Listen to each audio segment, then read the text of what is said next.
अच्छे होंगे। तो जैसा कि आप सभी की मैं रिवीजन करवा रहा हूँ, और मैंने इंडियन इकोनॉमिक्स के जो फर्स्ट टर्म में आपके जो दिसंबर में एग्ज़ाम आने हैं उसके लिए मैंने पूरा ही जो है इंडियन इकोनॉमिक्स की जो है वीडियो मैंने सारी डाल रखी है। ये भी नहीं है कि मैंने एक दो चैप्टर छोड़ दिए, नहीं। अगर आपके जितने चैप्टर फर्स्ट टर्म में आ रहे हैं ओब्वियसली वो मैंने पूरा कवर अप करा दिया है। अगर आप वो वीडियो आपने नहीं देखी है तो प्लीज़ आप जो है प्लेलिस्ट में जाके आप जो है उस वीडियो को देख सकते हैं, ठीक है। तो आपकी जो है इकोनॉमिक्स में भी हेल्प हो जाएगी।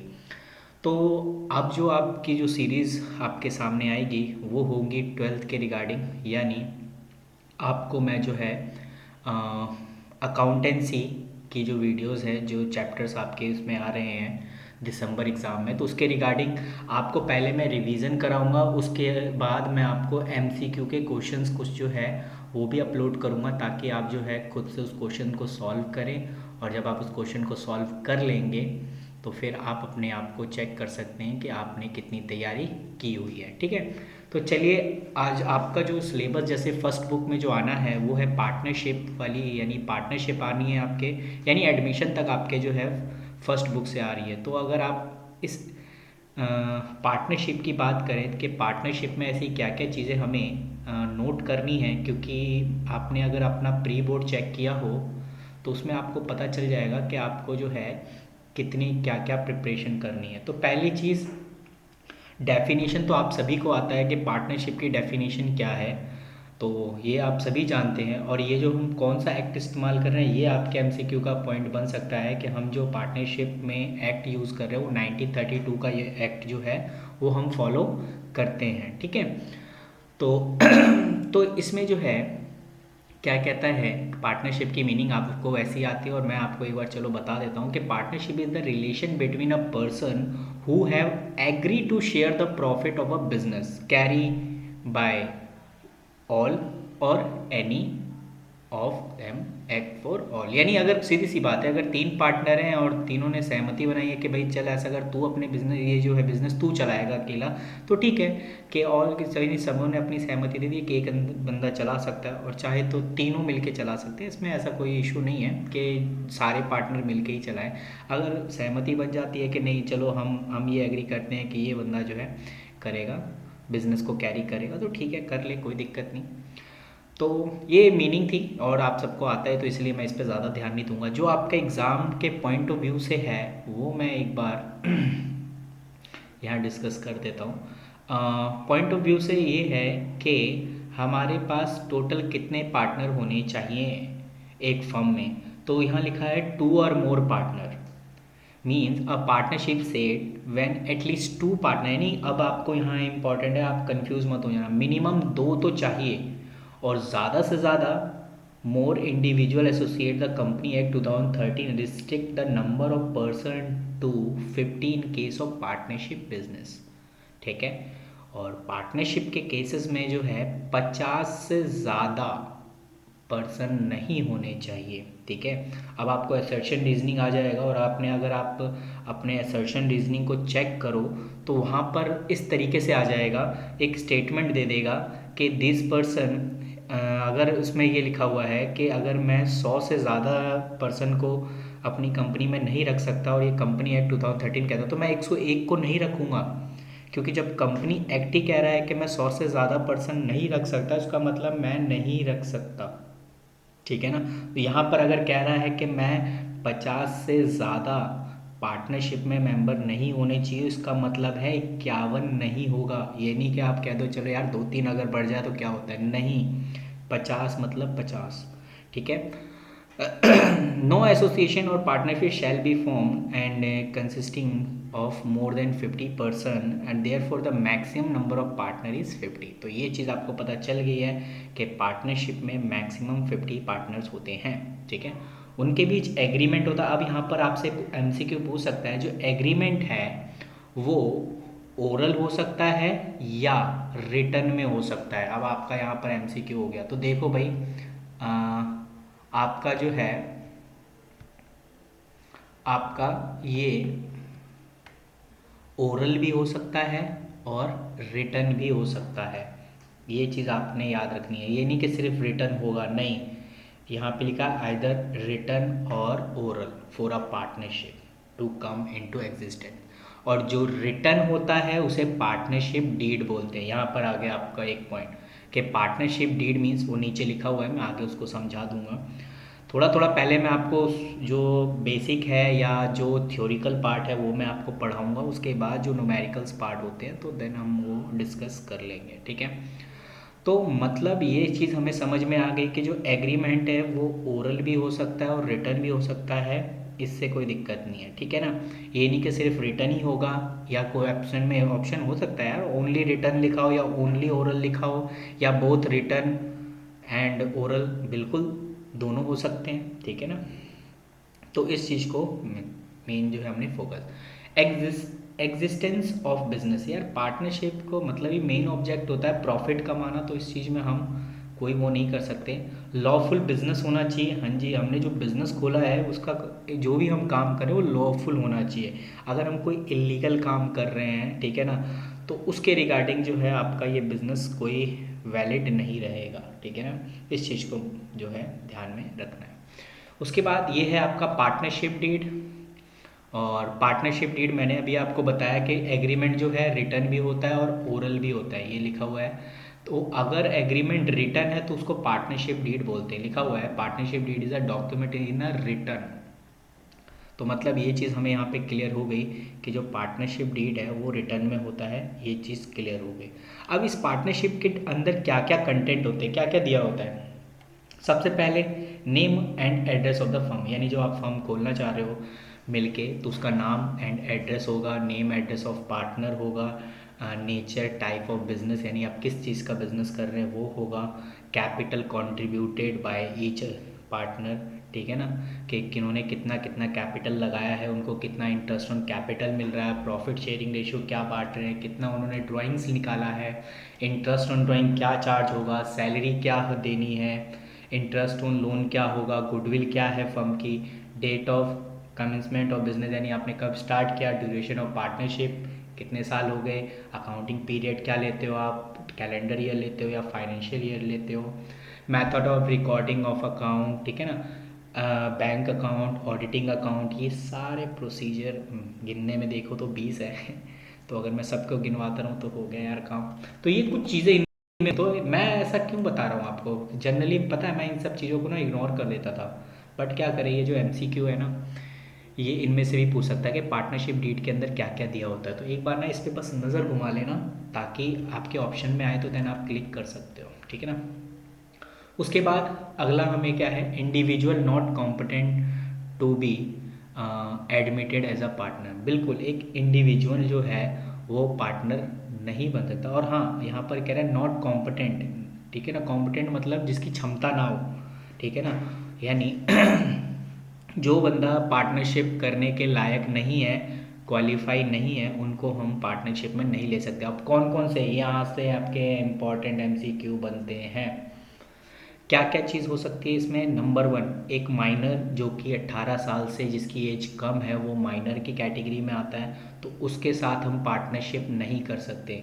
आपको बता दूं ये कॉन्ट्रैक्ट के रिगार्डिंग है, और इस पे अगर मैं बहस करने लग जाऊं ना तो आपके कम से कम 2-3 दिन तो लग ही जाएंगे इस पे बहस करने में, ठीक है ना। लेकिन आप ये समझ लो कि जिनकी एज 18 से कम होती है वो पार्टनरशिप नहीं कर पाते, या उनको क्षमता नहीं है, कैपेबिलिटी नहीं है, ठीक है ना, तो उनको शामिल कर दिया जाता है। दूसरा है अनसाउंड माइंड, ठीक है ना, वो पर्सन जो किसी नेचर चीज़ों को समझते नहीं है, एक तरह से हम कहते थे पागलपन टाइप का, तो उस इंसान से भी हम जो है पार्टनरशिप नहीं कर सकते।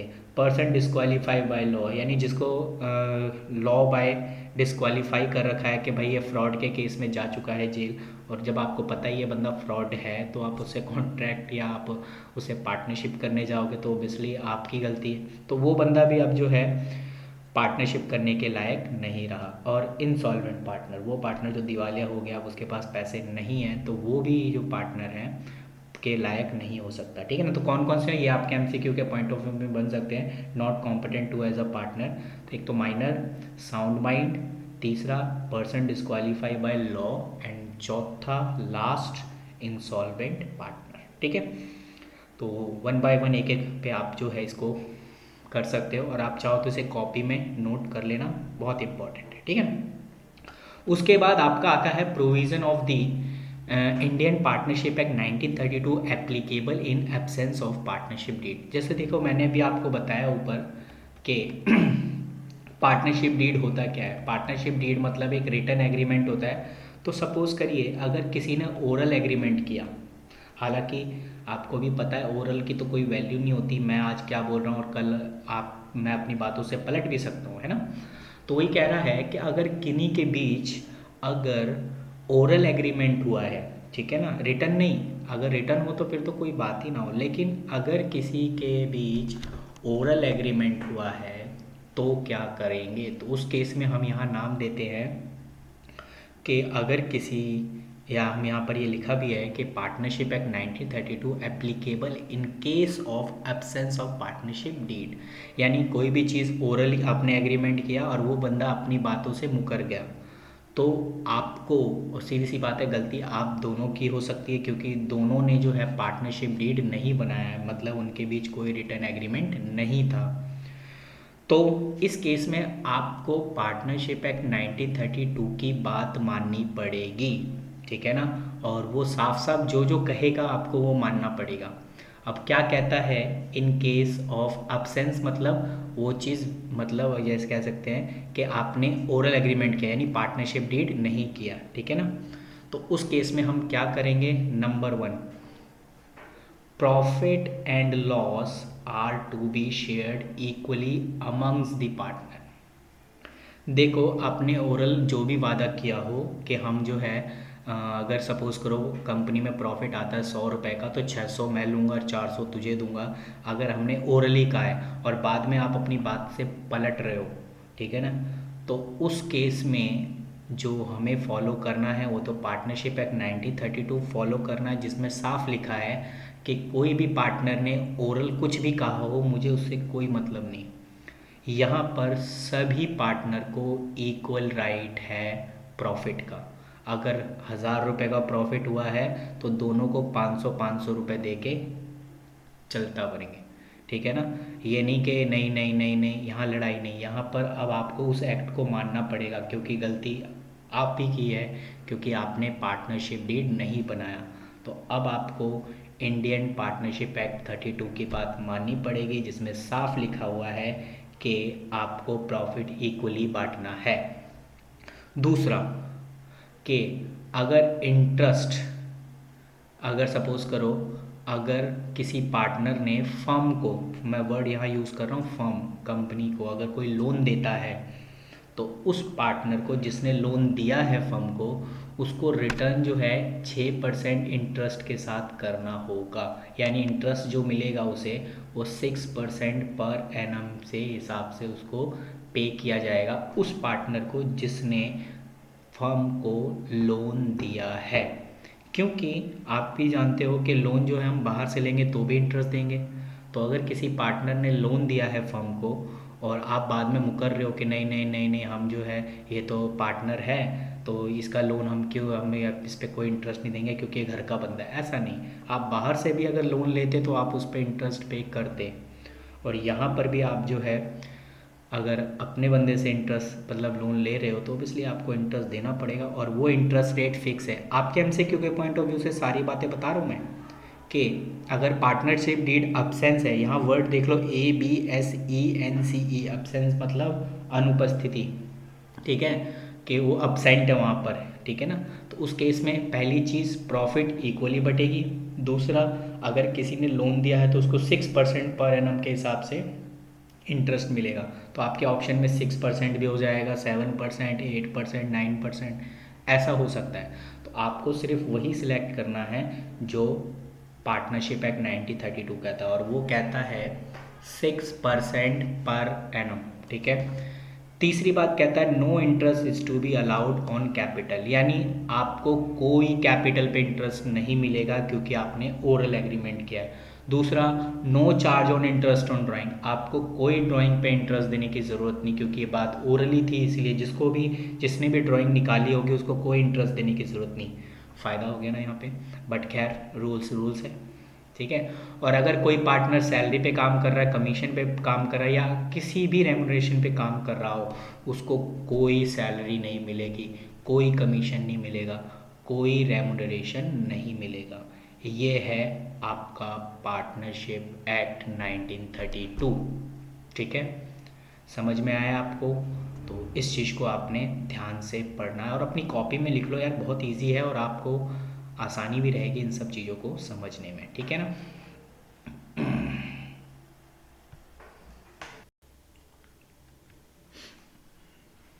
अब देखते हैं हमारा लिमिटेड लायबिलिटी पार्टनरशिप, जिसे हम शॉर्ट फॉर्म में LLP बोलते हैं। लिमिटेड लायबिलिटी पार्टनरशिप जो है उसे इंट्रोड्यूस कब किया गया था, ये आपसे इंपॉर्टेंट क्वेश्चन बन सकता है। जिसको इंट्रोड्यूस किया गया था लिमिटेड लायबिलिटी पार्टनरशिप एक्ट 2008।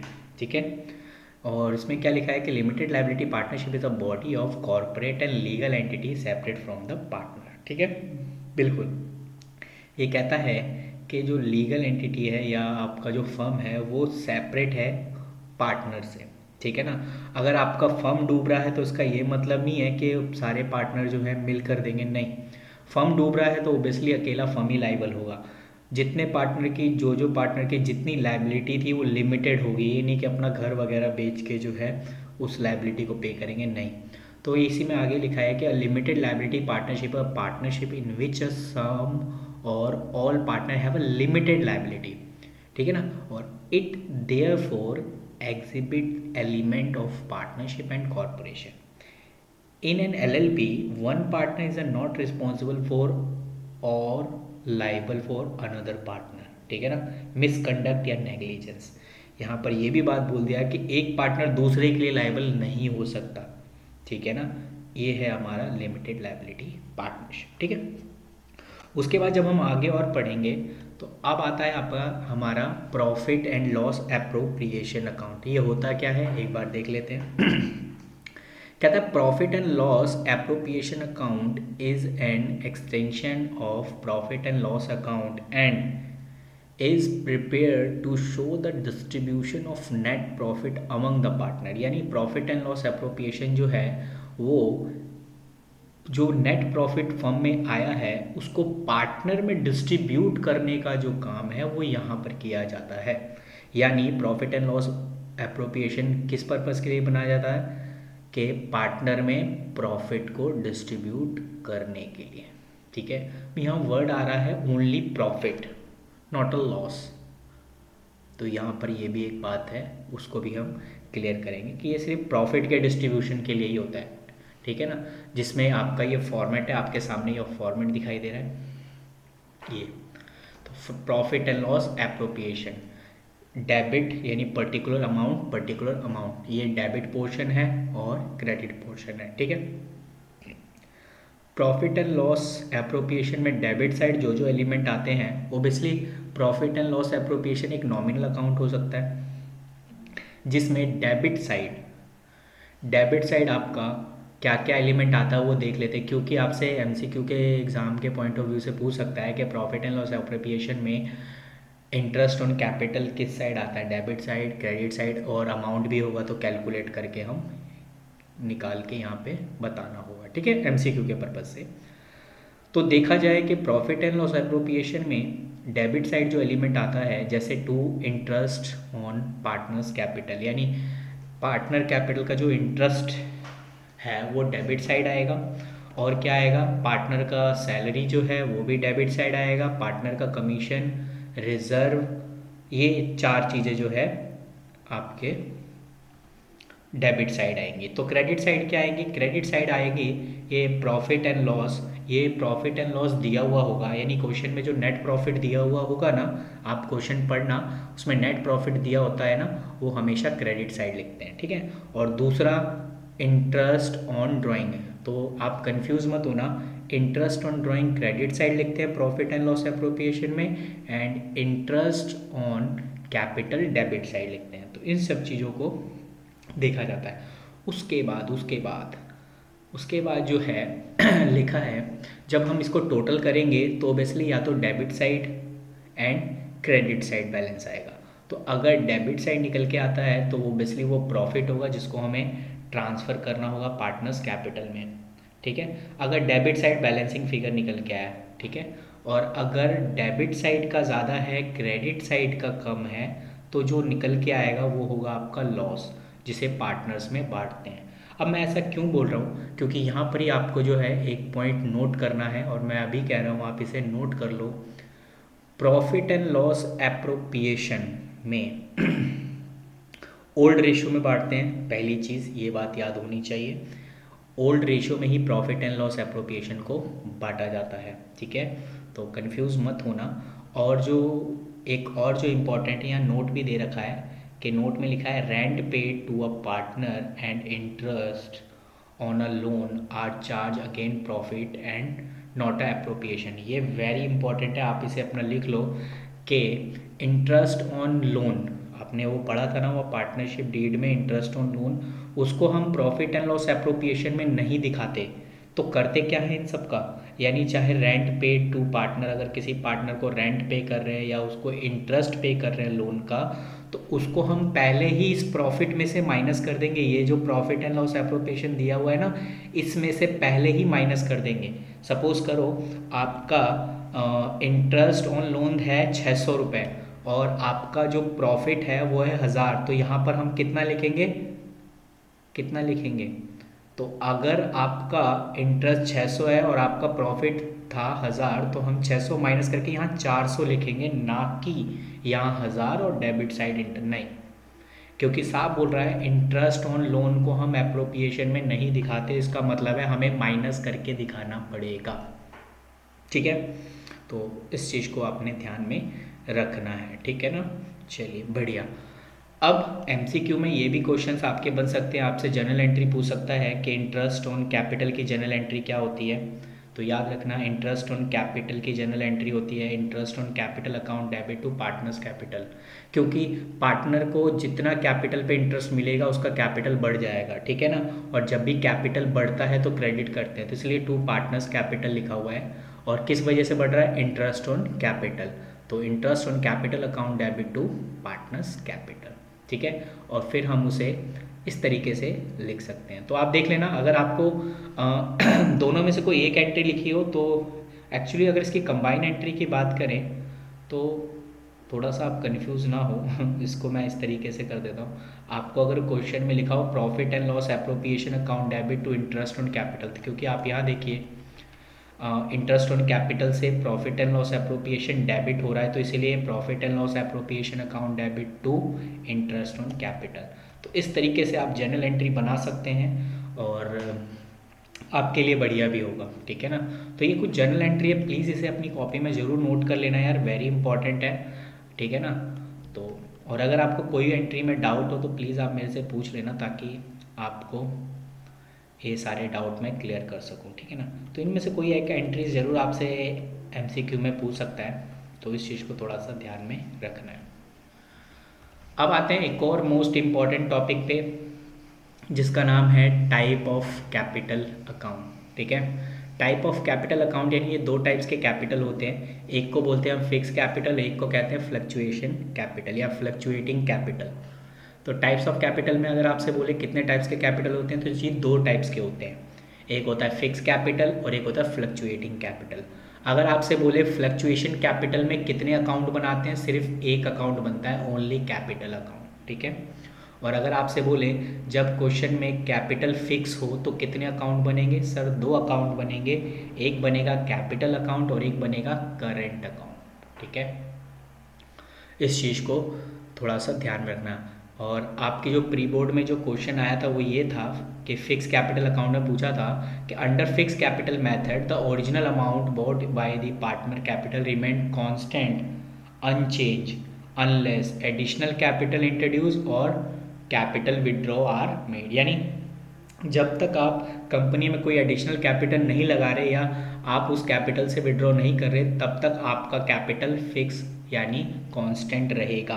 तो आपसे ये पूछा था कि आपका फिक्स कैपिटल कब चेंज होगा, तो दो केसेस में चेंज होंगे, या तो जब आप पैसा लगाओगे यानी एडिशनल कैपिटल इंट्रोड्यूस करोगे, और दूसरा विड्रॉ करोगे। तो ये वेरी इंपॉर्टेंट है आपके एग्ज़ाम के पॉइंट ऑफ व्यू से, तो प्लीज़ आप इसे नोट कर लो। उसके बाद ये है आपके कुछ, जैसा अभी ऊपर मैंने आपको बताया था पार्टनर्स कैपिटल अकाउंट में।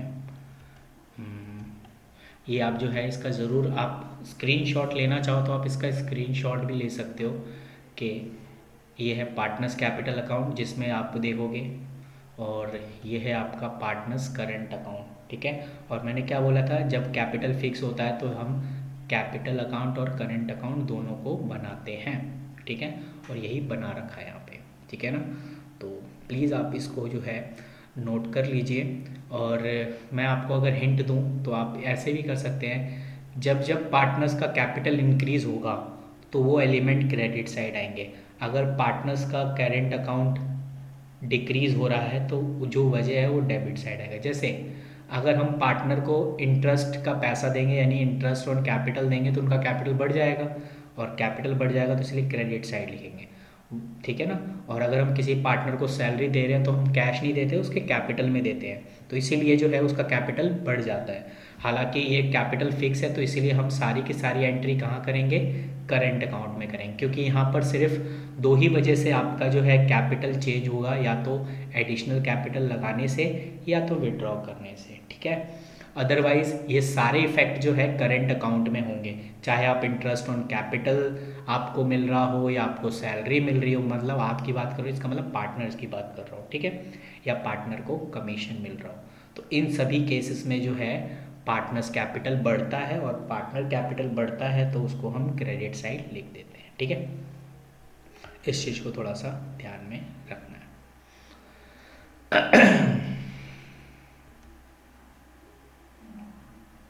ओके क्या इसमें से कोई आपके एग्ज़ाम के पॉइंट ऑफ व्यू से आप ये देख सकते हो लास्ट वाला पॉइंट, कि कैपिटल अकाउंट का हमेशा जो है क्रेडिट बैलेंस होता है। ऑब्वियसली हम शुरू से 11 से पढ़ते हुए आ रहे हैं कि कैपिटल अकाउंट का जो ओपनिंग बैलेंस होता है या क्लोजिंग, सॉरी यहाँ क्लोजिंग की बात हो रही है ना, क्लोजिंग बैलेंस हमेशा क्रेडिट साइड होगा, और इट में बी क्रेडिट और डेबिट दोनों हो सकता है। और करंट अकाउंट में क्लोजिंग बैलेंस क्रेडिट भी हो सकता है और डेबिट भी हो सकता है। ये आपके एग्ज़ाम के पॉइंट ऑफ व्यू से आ सकता है, भाई कुछ भी दे सकते हैं यार, उनका कुछ भरोसा नहीं है, इसीलिए थोड़ा सा टफ बन जाता है ये आपके सिलेबस के अकॉर्डिंग, ठीक है ना।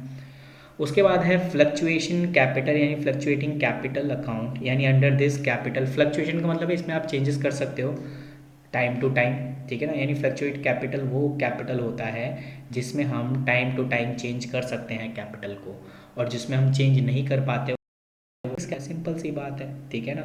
और वो ये चेंज किस किस वजह से हो सकता है, चाहे तो आप इंट्रोडक्शन करें यानी जब आप एडिशनल कैपिटल लगा रहे हो वो, या विड्रॉ कर रहे हो, या इंटरेस्ट ऑन कैपिटल दे रहे हो, या आप सैलरी दे रहे हो, या commission drawing interest on drawing, इन सभी चीज़ों से जो है आपका कैपिटल चेंज होगा, ठीक है।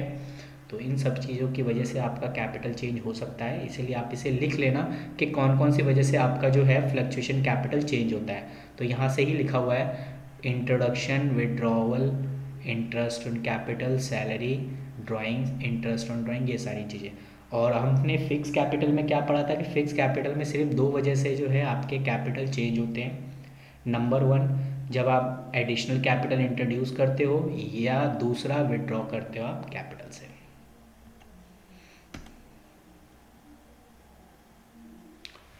हाँ, तो ये कुछ पॉइंट्स थे जो मैंने आपको बताए।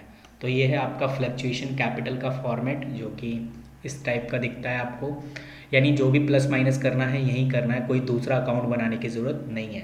कैपिटल में पैसा आएगा तो क्रेडिट साइड, कैपिटल से पैसा गया तो डेबिट साइड। जैसे हम ड्राइंग, मतलब कैपिटल से अगर पैसा निकालोगे तो ड्राइंग है पर्सनल यूज़ के लिए, और पैसा निकाला है तो कैपिटल कम हो गया, और कैपिटल कम होता है तो इसीलिए हम इसे डेबिट साइड पोस्ट करेंगे टू ड्राइंग के नाम से, ठीक है। और अगर आप और पैसा लगा रहे हो कैपिटल के तौर पे तो आपका कैपिटल बढ़ेगा, और कैपिटल बढ़ेगा तो क्रेडिट साइड, यानी क्रेडिट साइड के पोर्शन ये बताते हैं कि आपका कैपिटल बढ़ रहा है, और डेबिट साइड के पोर्शन ये बताते हैं कि आपका कैपिटल कम हो रहा है, ठीक है। तो ये कुछ बातें थी जो मैंने आपको बताई है, और मे बी आपको ये चीज़ समझ में आए, ठीक है। ओके ओके ओके ओके, यहाँ पर भी देख लो बैलेंस ऑफ कैपिटल अकाउंट के फिक्स कैपिटल का अकाउंट जो है ऑलवेज जो है क्रेडिट्स बैलेंस ही होगा, ठीक है ना, यानी बैलेंस ऑफ कैपिटल अकाउंट हमेशा क्रेडिट शो होगा। और फ्लक्चुएशन का जो है क्रेडिट भी शो हो सकता है और डेबिट भी शो हो सकता है। तो प्लीज़ आप इसको जो है अपनी कॉपी में ज़रूर नोट करें, ठीक है। बाकी तो मैंने बता दिया है कि जब फिक्स कैपिटल होता है तो हम दो अकाउंट बनाते हैं, कैपिटल एंड करेंट। अगर आप स्क्रीनशॉट इसका भी लेना चाहो तो आप आराम से पढ़ लेना, कोई दिक्कत नहीं है, ठीक है। ओके, उसके बाद ये इंटरेस्ट ऑन ड्राइंग है, और मैंने इंटरेस्ट ऑन ड्राइंग की कैलकुलेशन ऑलरेडी जो है ना वीडियो है इस पर, आप जो है प्लेलिस्ट में जाके देख सकते हैं। मैंने इंटरेस्ट ऑन ड्राइंग कैलकुलेट करना सिखाया है कि कैसे कैलकुलेट करते हैं। तो प्लीज़ अगर आपको न्यूमेरिकल की अगर वीडियोस देखनी है तो आपको मेरे प्लेलिस्ट में मिल जाएगा। ये थ्योरिकल पार्ट है जिसको हम इग्नोर कर देते हैं, हालांकि अब तो एमसीक्यू के पॉइंट ऑफ व्यू से हमें इसे पढ़ना ही पड़ेगा, ठीक है ना। इसमें कह रहा है इंटरेस्ट ऑन ड्राइंग का मतलब क्या होता है। ये तो बात हम जानते हैं ना कि जब भी हम फर्म से पैसा निकालेंगे पर्सनल यूज़ के लिए तो वो ड्राइंग होगा, तो बदले में आपको यानी पार्टनर को जो है इंटरेस्ट पे करना पड़ता है फर्म को। तो वो जो इंटरेस्ट को फर्म को पे करता है तो इसलिए फर्म के लिए वो इनकम होती है।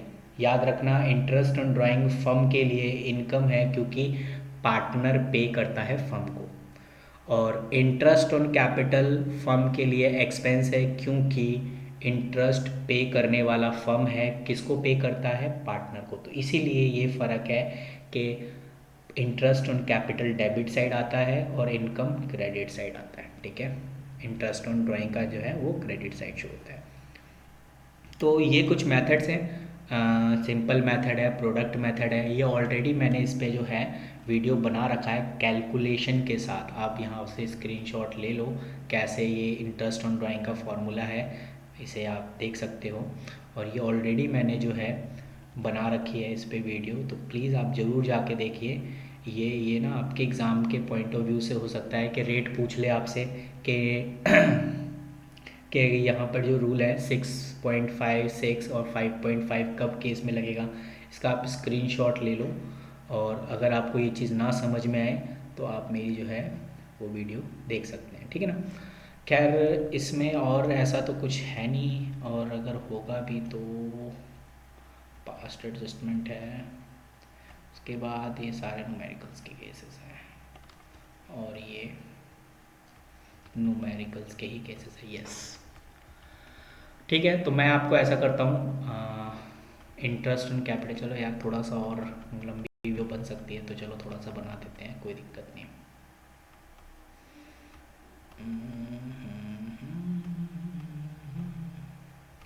तो इंटरेस्ट ऑन ड्राइंग में जो है हम केसेस निकालते हैं कि अगर कोई पार्टनर सेम अमाउंट निकाल रहा है, एवरी मंथ ऑफ बिगिनिंग में निकाल सकता है, एवरी मंथ ऑफ मिडल निकाल सकता है, and every month of end निकाल सकता है। तो यही फॉर्मूला है कि when drawing are made beginning of every month, यानी अगर कोई पार्टनर हर महीने यानी हर महीने की पहली तारीख को अगर वो पैसा निकालता है तो उस पर जो इंटरेस्ट ऑन ड्राइंग का जो रेट चार्ज होगा वो 6.5/12 होगा। ये रेट बाय 100 ये तो क्वेश्चन में दिया होता है, ये वाली चीज़ें हमें याद रखते हैं कि कब हमें 6.5/12 लगाना है, कब हमें 6/12 लेना और कब 5.5/12 लेना है, ठीक है। और ये क्वार्टरली में है, आपसे पूछ सकता है कि क्वार्टरली में क्या होता है। तो बिगनिंग के केस में 7.5 डिवाइड बाई 12, मिडल के केस में 6/12, और आपके एंड के केस में आपका 4.5 डिवाइड बाई 12। अब आपसे पूछा जाता है कि क्वार्टर कितने होते हैं, तो आपको पता हो चाहिए साल में 4 क्वार्टर होते हैं, 3-3 महीने का एक क्वार्टर होता है, ठीक है ना। गैपिंग जो होती है वो आपकी 3-3 मंथ की होती है, इसीलिए साल में टोटल 4 क्वार्टर होते हैं। तो ये भी चीज़ आपको पता होना चाहिए आपके एमसीक्यू के पॉइंट ऑफ व्यू से कि साल में कितने क्वार्टर्स होते हैं, ठीक है। ओके, बाकी ये सब आपके नॉर्मल है, आप निकाल सकते हो। मैनेजर कमीशन आपने पहले भी निकाला था, बाद में भी अभी आपने देखा ना कि जब आपका मैनेजर कमीशन बिफोर होता है तो हम फॉर्मूला क्या लगाते हैं, net profit before commission into में रेट क्वेश्चन में दिया हुआ होता है अपॉन में 100। और अगर आपका मैनेजर कमीशन आफ्टर वाला होता है तो बस हम क्या करते हैं, नीचे 100 में रेट को जो है ऐड करते हैं। जैसे अगर 10% है तो 10 अपॉन में 110, यानी 110 को नीचे लिखते हैं। इस तरीके से यहाँ पे शो होता है। ये पास्ट एडजस्टमेंट है, पास्ट एडजस्टमेंट में वैसे फ़िलहाल तो कुछ इतना नहीं है। गारंटी ऑफ प्रॉफिट क्या होता है? गारंटी ऑफ प्रॉफिट का मतलब ये होता है कि अगर हम किसी भी पार्टनर को गारंटी पे रखते हैं तो चाहे कंपनी में लॉस हो या प्रॉफिट हो, उस बंदे को मिनिमम इतना तो मिलेगा। मैक्सिमम तो मिल सकता है, अगर ज़्यादा प्रॉफिट होगा तो उसे ज़्यादा प्रॉफिट जो है मिल सकता है, लेकिन मिनिमम अगर कंपनी में प्रॉफिट कम हुआ तो कम से कम उसको मिनिमम जो है उतना प्रॉफिट मिलेगा ही मिलेगा जितना गारंटी में बोला है। अगर मैंने बोला है कि मैं मिस्टर बी को 50,000 रुपये दूंगा ही दूंगा, चाहे कंपनी में प्रॉफिट हो या लॉस हो, और अगर प्रॉफिट कम होता है तब भी 50,000 दूंगा। हाँ, 50 से ऊपर हो सकता है अगर प्रॉफिट ज़्यादा हो, 60 भी हो सकता है, 70 भी हो सकता है, 80 भी हो सकता है, लेकिन मिनिमम 50 से तो नीचे नहीं जाने दूंगा मैं। ये गारंटी होती है, और इसी गारंटी के भरोसे पे जो है हम अपने फर्म में पार्टनर हम बनाते हैं। ठीक है, तो सामने वाला भी यही श्योर करता है, अच्छा यार ये बंदा गारंटी दे रहा है, फिर तो हमें ज्वाइन करना चाहिए। तो ये जो गारंटी होती है ये गारंटी बाय पार्टनर होती है। ठीक है ना। अगर एक पार्टनर गारंटी दे रहा है तो obviously guarantee bye partner, only one partner. और अगर पूरा फर्म गारंटी दे रहे इसका मतलब है उस फर्म में जितने भी लोग हैं सब गारंटी दे रहे हैं। ठीक है ना। और किस रेशियो में गारंटी देते हैं? ऑब्वियसली अगर मैं, मेरे पास अगर रेशियो है तो मेरा जो ओल्ड रेशियो होगा, यानी जो इस रेशियो में मैं प्रॉफिट बांटता हूँ उसी रेशियो में जो है मुझे गारंटी फुलफिल करनी पड़ेगी। ठीक है ना। तो ये कुछ आपके पॉइंट्स में हैं जिन्हें आपने करना है। ठीक है ना। और ये कुछ नोट्स हैं आपके लिए। खैर इतना ज़्यादा आप इस पे मत जाओ, मेरे को तो नहीं लगता है। हाँ, ये एमसीक्यू के क्वेश्चन है, आप अगर चाहो तो इसे कर सकते हो। आप इसके स्क्रीनशॉट ले लो। ये स्क्रीनशॉट ले लो। उसके बाद 1 से 5 हो गया, स्क्रीनशॉट ले लिया आपने। उसके बाद आप इससे 6 to 10 इसके भी स्क्रीनशॉट ले लो। ठीक है, ओके, ले लिया होगा आपने। उसके बाद 11 से ये वाला भी आप स्क्रीनशॉट ले लो। ले ली, थोड़ा और आगे चलते हैं। हाँ, 16 से ले लो आप। ठीक है, ये